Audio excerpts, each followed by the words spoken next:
What's up, good people? Mark Holmes here, and as always, I want to say thank you all for watching, commenting, subscribing, and being part of the Joe Blue Sports Report. Without you guys, as well as you ladies, you know that this literally does not work.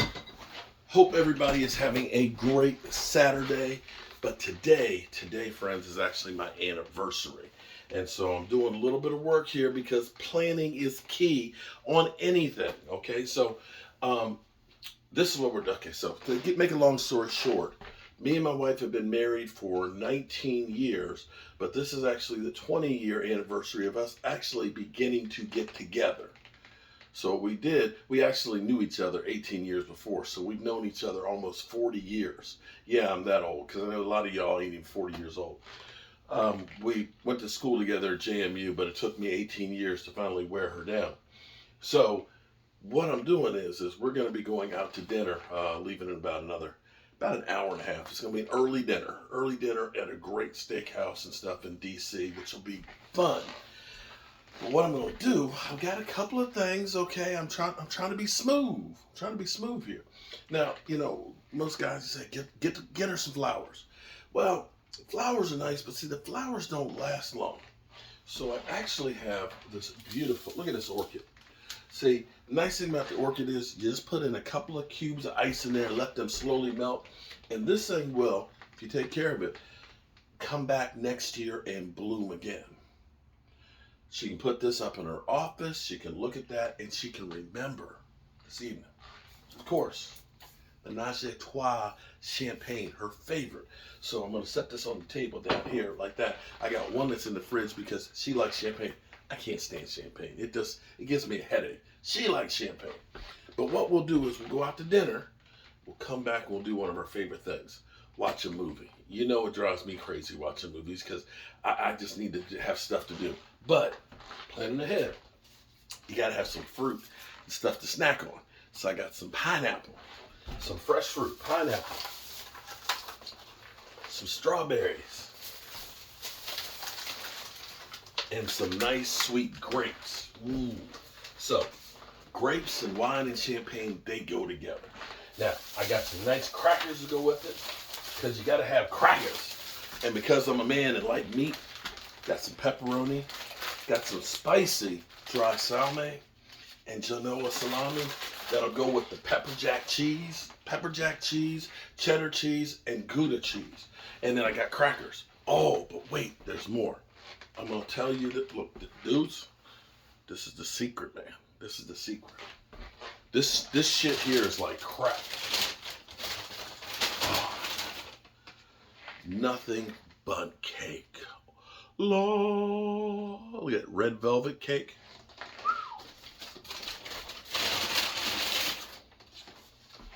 Lemon. And carrot cake. So we're going to set the table up. See, she's up there doing her hair right now. I'm just going to put this stuff on the table so that way when she comes downstairs, she'll see all of her favorite things, favorites. Then we'll go eat. Then we'll come back. I'll make a nice fruit and cheese platter. Oh, of course, you have to have some whipped cream to dip the fruit into. And nice cherries. All right, so planning on anything is key. All right, so we'll come back. I'll make a fire in the fireplace. We'll watch a movie, probably some chick flick that's tears, you know, maybe Shotgun Wedding or something like that. You know, something that the woman definitely likes. Okay, see, that's what you. And then it's gonna be like, oh, this is a wonderful evening and everything else. See, that's planning ahead. All right, got her favorites, got the things that she likes, and we're gonna do things that she likes to do. Now, how does that relate to the Dallas Cowboys and Kellen Moore? I'm glad you asked that because you're sitting here like, I'm not looking for romantic tips for an old dude that's been married for 20 years. I don't need that. But I'm actually glad that it's laid it that long. Wow. Anyway, here's the thing that's interesting, and I'm trying to put together the pieces of what's going on with the Dallas Cowboys, okay? And here's my thoughts. My thoughts are, they haven't made a decision on Kellen Moore because they are weighing their options. Okay? What they're doing is they're trying to figure out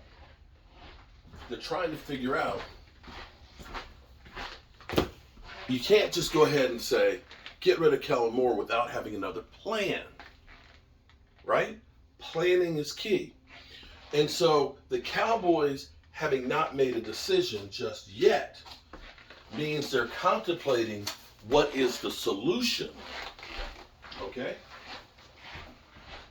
If we're going to do away with Kellen Moore,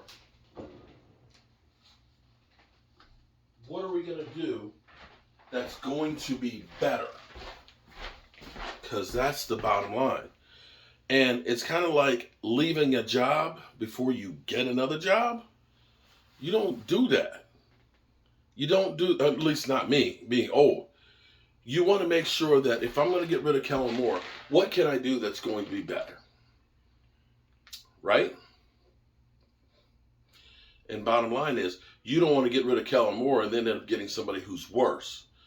We ended up getting rid of Rod Martinelli and we ended up getting Mike Nolan. That was not a wise move. So the question then begins is, if the Cowboys are thinking about getting rid of Kellen Moore, then why haven't they gone ahead and investigated who they want to get? And why haven't we heard about them coming in for interviews? We definitely saw Mike McCarthy coming in while Jason Garrett was still here. Jason Garrett was like a dead man walking, literally. He would walk in every day. There'd be a line of reporters out there watching him going through. I'm just surprised nobody was like leading him in saying, dead man walking, dead man. I'm serious. I'm surprised we didn't see that. But what it may be, and this is just my speculation, and I had a conversation with my man DMV, because him and I, we actually talked quite a bit about different things.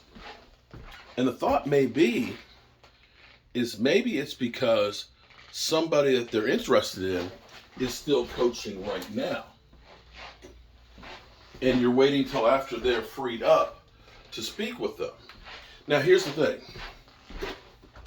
thing.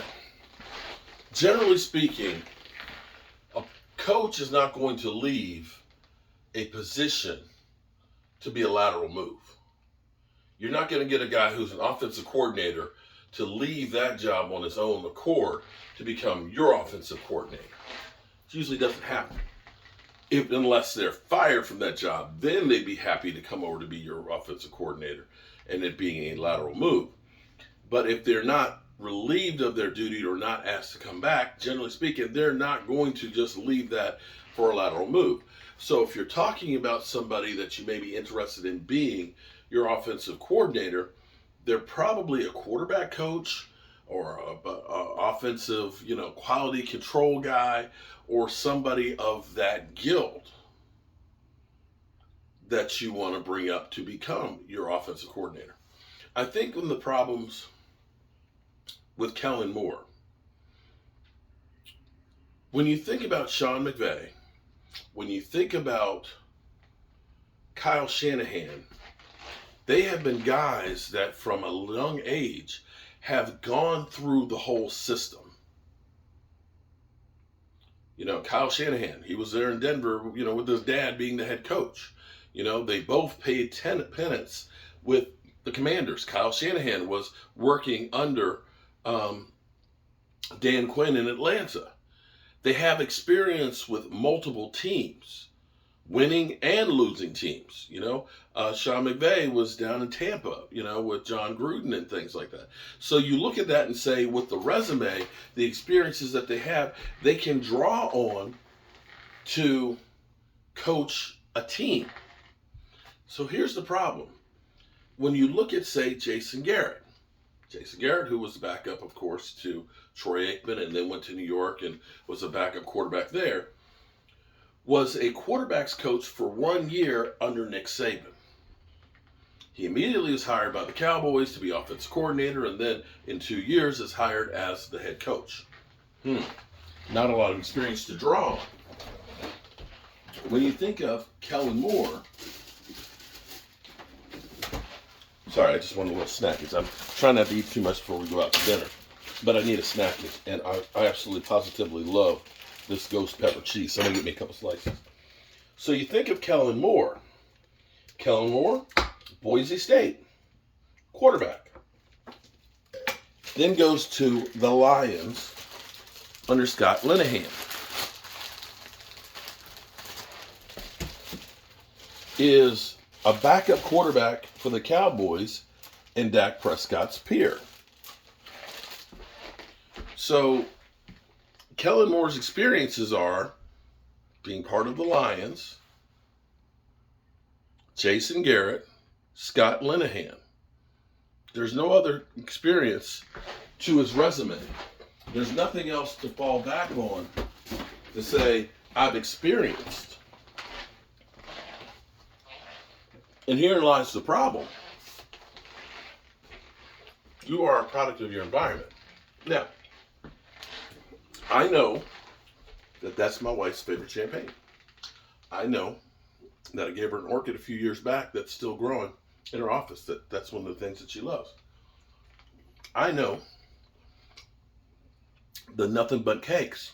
That is some incredible shit. The icing, oh my God.